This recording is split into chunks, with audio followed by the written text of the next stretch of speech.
when you're a competitive athlete, you learn very quickly how strong you are or how energetic you are, all of those things. But it could very well be that there's a lot of people who have an equally as good a body as you have, that performs just as well, that is as muscular, let's say in bodybuilding, has exactly the same kind of proportions and all of those things.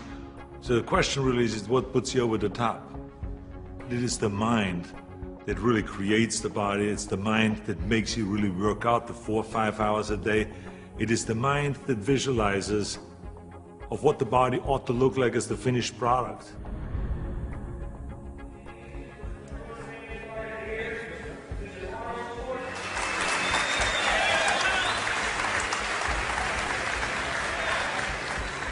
Hello everybody. For the last 2 years, I've been doing exhibitions like this all over California in various institutions and prisons and hospitals and so on. And I've been having a great time, and it's a very satisfying thing for me to do, to spend one day every month to come to one of those places and to help the guys with their training and so on. When I used to do seminars on how to become a champion, I would always ask people, why do you want to be a champion? Or what do you want to accomplish? Why are you training? And they will, if a guy will get up and he will say, well, I want to train because I think that if I get muscular and I feel like I'm getting the kind of definition, then I maybe can enter a bodybuilding competition. I said, sit down. I said, if you think this way, you're going to be a loser. You're never going to make it because there's no maybe. You got to get up and say, I want to be a champion. And I do whatever it takes, the amount of hours it takes, the posing, the this, the that, the visualization, looking at training footage, looking at motivational books, reading this, reading, whatever it takes, I would do. That's the answer I want to hear from you. You can detect right away those that are going to be shaky and that will fall behind and they will not go all the way, and those that are very hungry. And that hunger you have to develop because you have to create a goal for yourself, whatever that may be, a short-term goal and a long-term goal, and you got to go after that. And if you do not see it, and if you do not believe it, who else will? The body is very important, but the mind is more important than the body. You have to visualize what that body ought to look like in order to make it win, because that's what creates then the will that you need to go to the gym every day.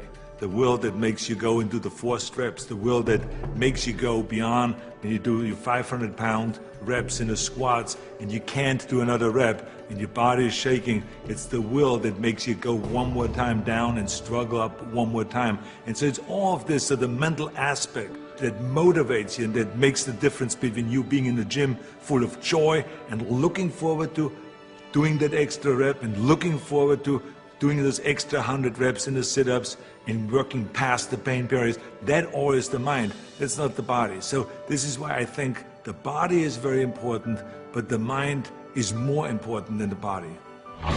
So you got to go to the gym and feel like every rep that you do is getting you one step closer to that goal, to make that vision that you have turn into reality. And that's why when you look at pumping iron, for instance, you can see that we always had great joy in the gymnasium.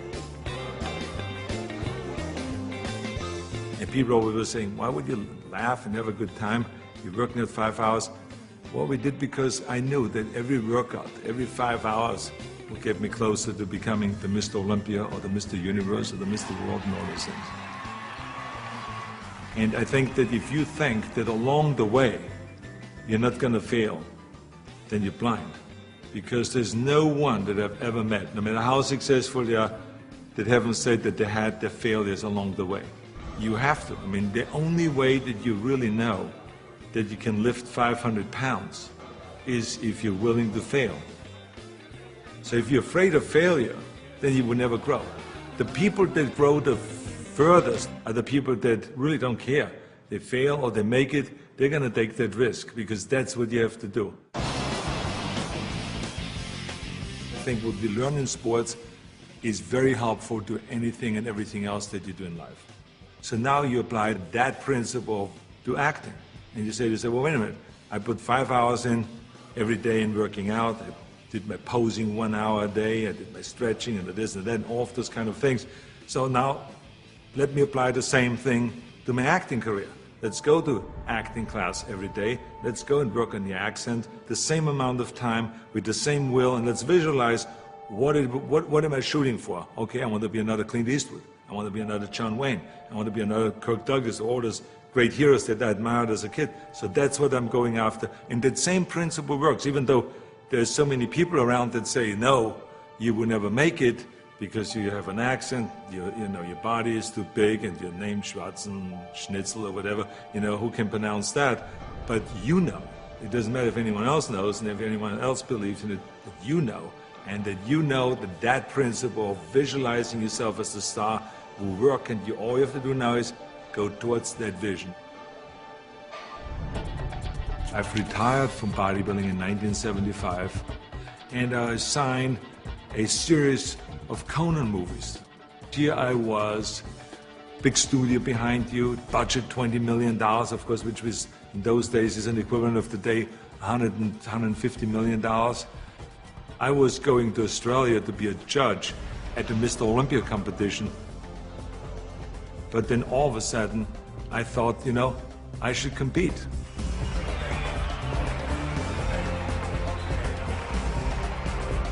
I think the competitors felt very disappointed. So they felt kind of, why would I do that? Why would I take that trophy away from them when I have everything else on the plate? And so I think there was disappointment there. And, I just felt, well, that's something that I need to do. I felt very strongly about it, and so I competed. So now you apply that principle in my political career. This historic election has come about because there's a tremendous disconnect between the people of California and the leaders of California. I'm running for governor to lead a movement for change. I want to be the people's governor. I will work honestly, without fear or favor, to do what is right for all Californians. Join Arnold and let's bring California back. People see me as a big action hero on a screen, and they expect the same kind of bigger-than-life action in reality. That's why in my political career, people always say to me, well, but this is politically risky to go and start, for instance, talking about prison reform. People don't want to go and even talk about that. So I say, well, maybe it's politically risky, but in the meantime, we have 172,000 prisoners in facilities that are built for 100,000, and something is going to break, and something is going to happen. I want to fix it. I feel very strong that I can bring people together. I feel very strong that I could unite Democrats and Republicans, all of those things. And I knew exactly what needed to be done to turn the economy around, to bring jobs back, to bring businesses back, to reform, workers' compensation, and to do all of those things. I knew there's certain things that we have to do to turn the economy around and to make people in California feel like that this is, in fact, a golden state. And true enough, after I have announced, and after I ran, and after I won, all of the things that I've planned became a reality. I always use bodybuilding as an example for a lot of things that I do. If it is talking about the budget, if it's talking about the environment, if it's talking about prison reform, somehow I always get in my experience of what I've learned in bodybuilding and then somehow tie it in of what I'm doing today.